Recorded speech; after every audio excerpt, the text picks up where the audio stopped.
നിസ്കാരം ഖളാ ആക്കാൻ 3 കാര്യങ്ങൾ. ഇസ്ലാമിൽ 2 കാര്യങ്ങളേ ഉള്ളൂ. പുതിയതായിട്ട് ഒന്നുകൂടി പറയാണ്. ഒന്നാമത്തെ ഉറക്കം, 2 മറവി. ഉറക്കവും മറവിയും കൊണ്ട് നിസ്കാരം ഖളായി, അള്ളാഹുവിന് ശിക്ഷയില്ല, നമ്മൾ ഖളാ വീട്ടിയാൽ മതി. മൂന്നാമത്തെ ഒന്നുണ്ട്, ഏറുവാടി സിയാറത്ത്. കുറെ ഹമുക്കുകൾ ഞാൻ ഈ സദസ്സിൽ പറയുന്ന വിഷമം കൊണ്ട് പറയാം. ഇവിടുന്ന് ഒരു വണ്ടി പുറപ്പെട്ടാൽ, ഇവിടുന്ന് വണ്ടി സ്റ്റാർട്ട് ചെയ്താൽ ഏറുവാടി കൊണ്ടാണ് നിർത്തിയത്.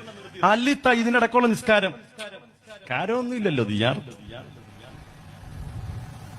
നിങ്ങൾ ആരെടുക്കേ പോകുന്നത്? ബാദിഷാ തങ്ങെടുക്ക്. അവരെന്തിനു വേണ്ടിയാ ജീവിച്ചത്? അള്ളാഹുവിന് വേണ്ടി. അവർ മരിച്ച എന്തിനു വേണ്ടിയാ? അള്ളാഹുവിന് വേണ്ടി. നിങ്ങൾ എന്തിനാ ചെല്ലുന്നത്? നിങ്ങളുടെ കാര്യങ്ങളെല്ലാം വളരെ എളുപ്പത്തിൽ ഡിജിറ്റലായിട്ട് നടക്കാൻ വേണ്ടി. ദാരിദ്ര്യമുണ്ടായി, സൂറത്തുൽ വാഖിയ ഓതാൻ ആദരവായ റസൂലുള്ളാഹി സ്വല്ലല്ലാഹു അലൈഹി വസല്ലം തങ്ങൾ പറഞ്ഞു, അത് ഓതാൻ വയ്യ. സൂറത്ത് നിങ്ങൾ ദുഹാ നിസ്കരിക്കും. ദുഹാ നിസ്കാരം എന്നുള്ളത് ഹല്ലുള്ള നിസ്കാരമാണ്, ഭാഗ്യത്തെ കൊണ്ട് തരുന്ന നിസ്കാരമാണ്. ദുഹാ നിസ്കരിച്ചിട്ട് റബ്ബിനോട് ദ്വാരക്കും, പടച്ചോനെ പ്രയാസങ്ങളൊക്കെ മാറ്റിത്താ, നല്ല സമൃദ്ധി വരുമെന്നാണ് അല്ലാഹു റസൂൽ പറഞ്ഞത്. നിസ്കരിക്കേണ്ട അവസ്ഥ പാടാ. 500 രൂപ മുടക്കിയാൽ ഇവിടുന്ന് ഒരു വണ്ടി പോകുന്നുണ്ട് ഏർവാടിയിൽ.